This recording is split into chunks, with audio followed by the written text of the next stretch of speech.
"You're coming with me," he said. The words were not a question, not an offer, but a statement of fact, as solid and unyielding as the granite bluffs that cut across the horizon. The dust of the dry road clung to everything, a fine red powder coating the cracked leather of his boots, the flanks of his steady horse, and the pale, exposed skin of the woman who stood shivering in the brutal afternoon sun. 3 men, her late husband's kin, stood near their wagon, their faces a mixture of smug satisfaction and scorn. They had done their work, a final, public act of dispossession, stripping her not only of her home and her name, but of her dignity itself, leaving her with nothing on the border of a stranger's land. The oldest of them, a man with a hard, pinched face and eyes like chips of flint, spat into the dirt.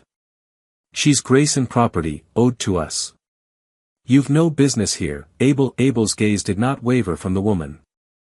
He saw the tremor in her shoulders, the way she stared at a point in the far distance, refusing to meet the eyes of her tormentors or her rescuer. He swung down from his horse in a single fluid motion, his movements economical and deliberate. He untied the thick wool blanket from behind his saddle and walked toward her, the space between them charged with a silence that drowned out the wind. He didn't speak again as he wrapped the heavy fabric around her, his hands careful not to touch her skin, the gesture one of profound, impersonal respect.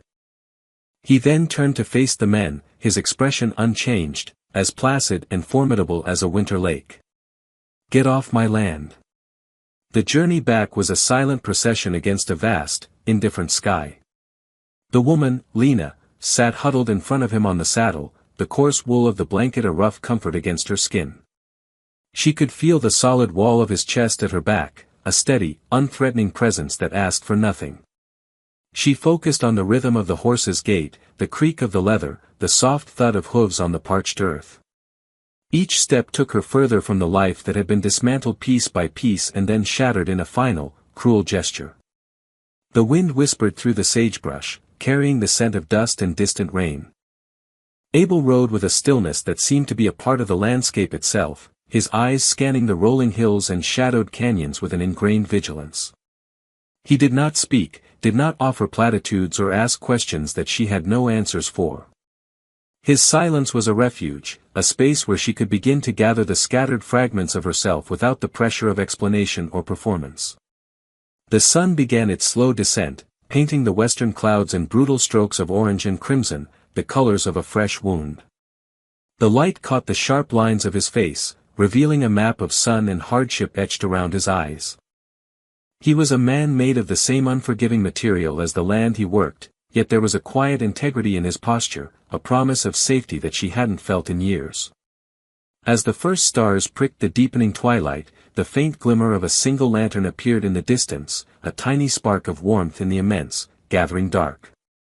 It was the first sign of a destination, a place she was being taken to, not a place she had chosen, and the fear, cold and sharp, briefly returned. His ranch was nestled in a small, protected valley, a collection of sturdy, unadorned buildings that looked as if they had grown from the earth itself. A modest house, a solid barn, and a web of fences stood against the encroaching wilderness, a testament to relentless effort and quiet endurance. He led the horse to a trough, slid from the saddle, and then reached up for her. His hands were calloused and sure as they circled her waist, lifting her down to the ground. For a moment her legs would not hold, and he steadied her without a word, his grip firm until she found her balance. Inside, the house was sparse and clean. A stone fireplace dominated one wall, its hearth swept clean. The furniture was handmade, worn smooth with use. There was a faint scent of wood smoke, coffee, and old leather. He pointed to a closed door. "That room is yours. There are clothes on the bed." "They were my mother's." He moved to the stove, his actions practical, his focus already on the next necessary task. He lit a fire, the crackle and flare of the kindling filling the quiet room with a sudden, welcome life. Lena went into the room and saw a simple cotton dress and a worn shift laid out on the quilt of a narrow bed. They were clean and smelled of lye soap and sunshine. She shed the heavy blanket, the last remnant of her humiliation, and dressed in the borrowed clothes. They hung loosely on her frame, but they were a shield, a beginning. When she emerged, he had 2 plates of beans and bacon on the simple wooden table. They ate in silence, the only sounds the scrape of forks on tin plates and the soft sigh of the fire. She watched him, this quiet, severe man who had intervened with the force of a natural law. He ate with the same focused intention he applied to everything, his gaze directed at his plate. He asked nothing of her, not even her name. It was a mercy she hadn't known she needed. The first days passed in a slow, silent rhythm dictated by the sun and the needs of the land. Abel rose before dawn, the soft thud of his boots on the floorboards the only alarm clock. He would be gone for hours, tending to his few cattle, mending fences, existing in a state of constant, purposeful motion. He left food for her on the table, a piece of bread, a bowl of stew, without ceremony. He did not intrude on her solitude, did not knock on her door. He gave her space as if it were a physical commodity, a balm for a wound he could not see but knew was there. Lena remained within the walls of the house, a pale ghost haunting the edges of his life. She explored the small space, her bare feet silent on the cool plank floors. The house was a reflection of the man, everything had a purpose, nothing was superfluous. In the room she had claimed, she found a small wooden box containing a few cherished items, a set of whittled birds, a faded photograph of a stern-looking woman with Abel's eyes, and a single, chipped porcelain teacup, its delicate handle broken off. She held the fragile cup in her hands, its uselessness a strange comfort. It was broken, like her, but it was still beautiful. One afternoon, driven by a need for air that felt thick and close, she stepped onto the porch. The sun was bright, the air sharp and clean. In the distance, she could see Abel, a solitary figure repairing a section of fence line, the rhythmic strike of his hammer a steady heartbeat against the vast silence. He did not turn or wave, but she saw his movements slow for a fraction of a second, a minute hesitation that told her he knew she was there, watching. It was the first time she had willingly stepped out to meet the world, and he had granted her the dignity of not making it a spectacle. A week after her arrival, she saw it. A dark speck on the distant eastern ridge, a place where no rider should be. It was too far to make out details, but she knew, with a cold certainty that settled deep in her bones, who it was. The Graysons. They were watching. The figure remained for nearly an hour, a silent, malevolent sentinel, before finally disappearing back over the rise. A shiver, unrelated to the day's warmth, traced a path down her spine. The valley no longer felt like a sanctuary, but a cage. She retreated back into the house, the walls suddenly feeling thin and fragile. That evening, Abel came in from his chores and did not immediately start dinner. Instead, he laid a worn piece of oilcloth on the table and carefully began to disassemble his rifle. He worked under the quiet hiss of the lantern, his large hands moving with unpracticed, unnerving grace.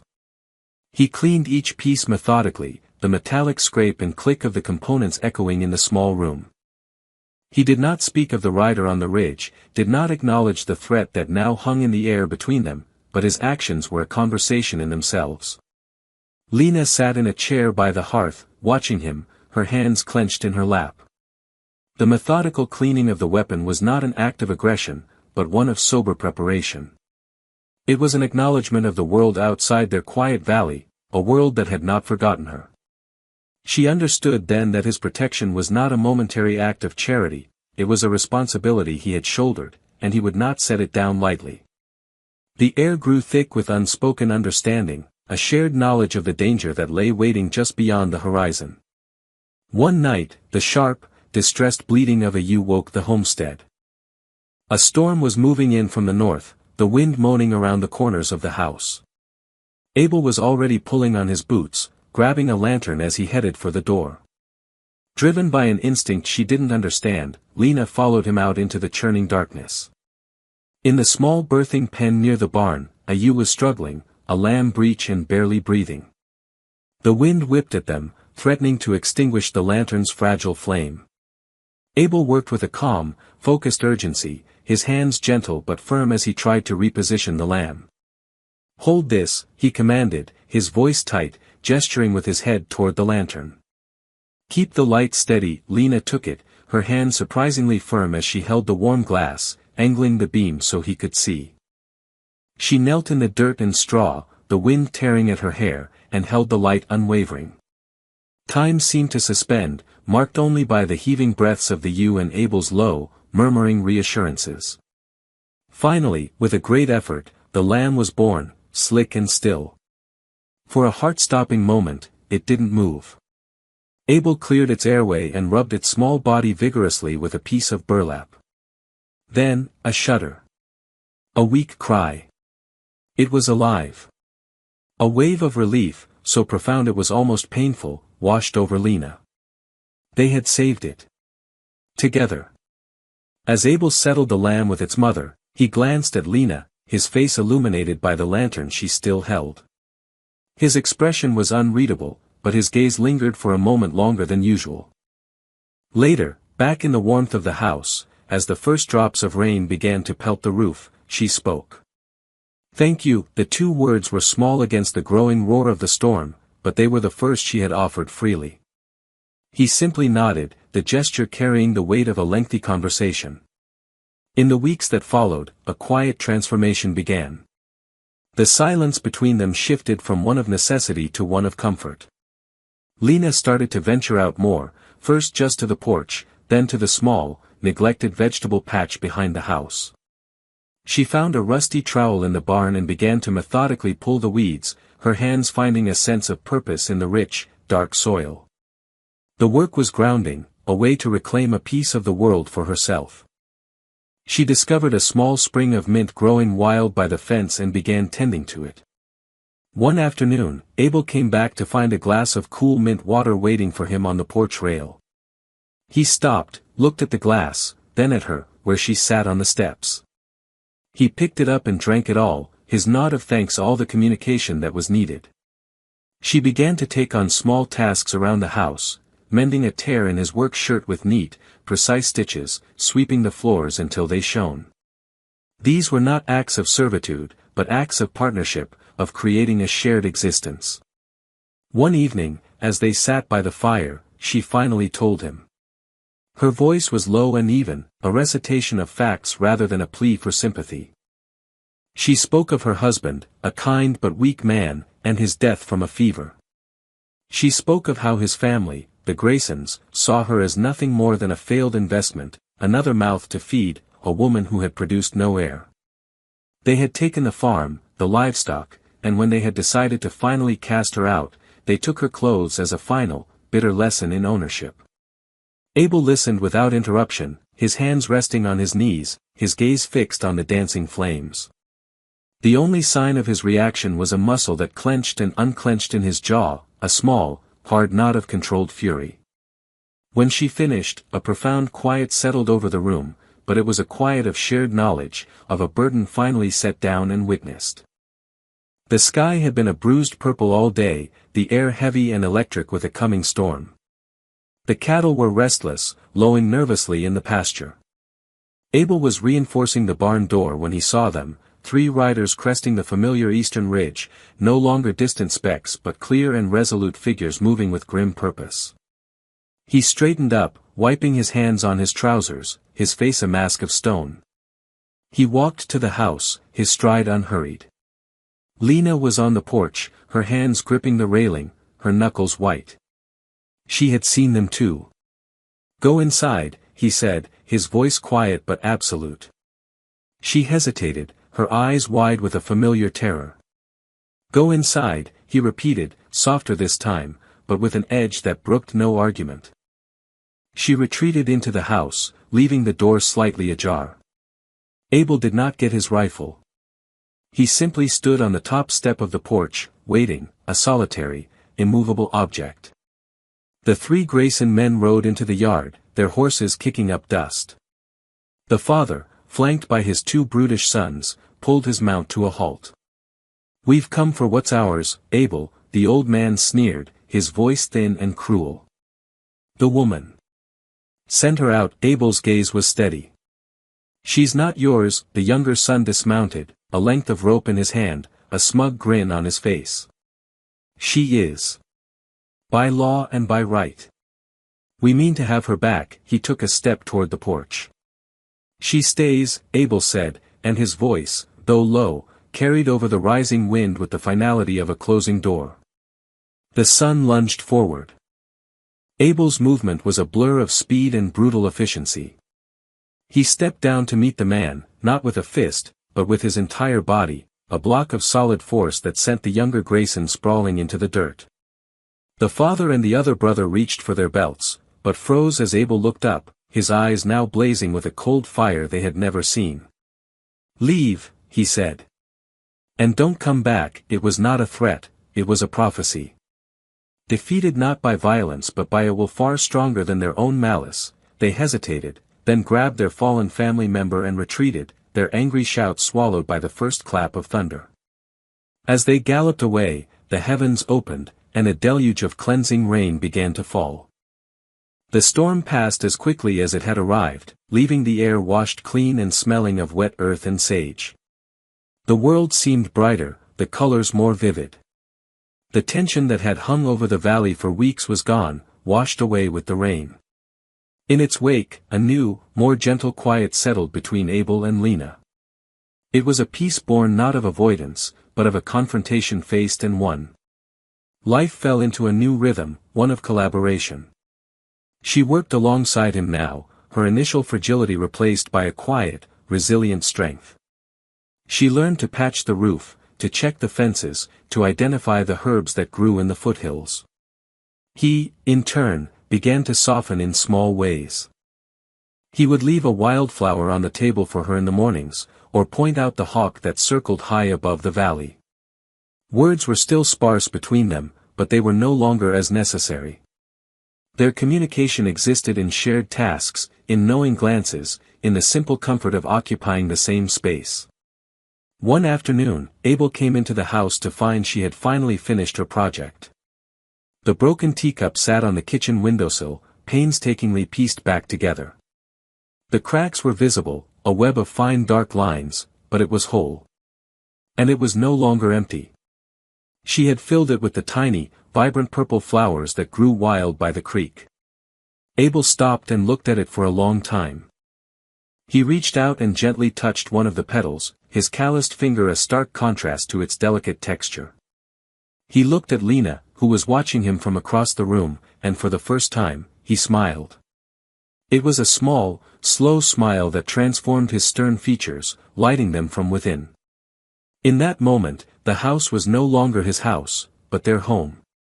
A quiet promise of a future, pieced together and made beautiful, had finally taken root.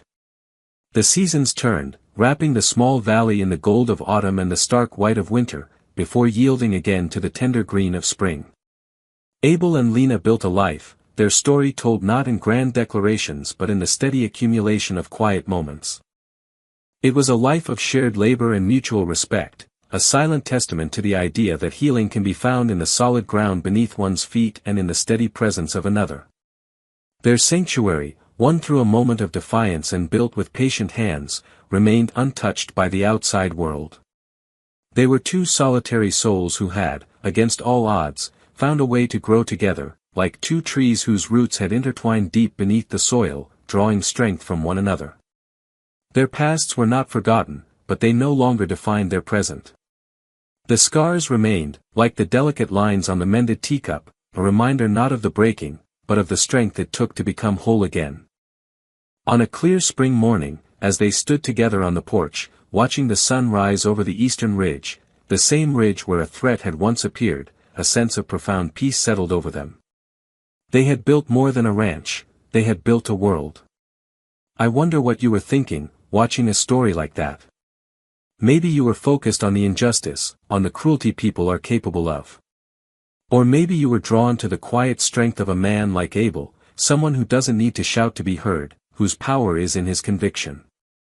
We see so much noise in our world, so much blustering and posturing, that it's easy to forget what real strength looks like. It isn't loud. It's the steadfastness of a mountain. It's the quiet integrity of a man who does the right thing simply because it is the right thing to do. And what about her?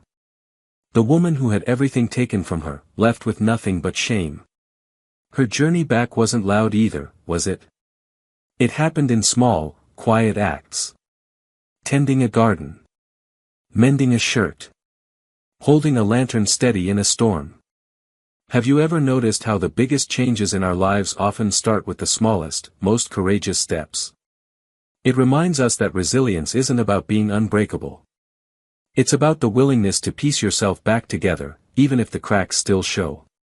This story is about the power of quiet kindness and the profound courage it takes to both offer and accept it. We tell stories like this because they connect with a deep and simple truth, that even in the harshest landscapes, a sanctuary can be built and a life can be reborn. If this story of quiet strength and redemption resonated with you, there's another one I think you'll want to see. It's about a man who lost his way and found his purpose by listening to the whispers of the wild. Click here on your screen to watch it now.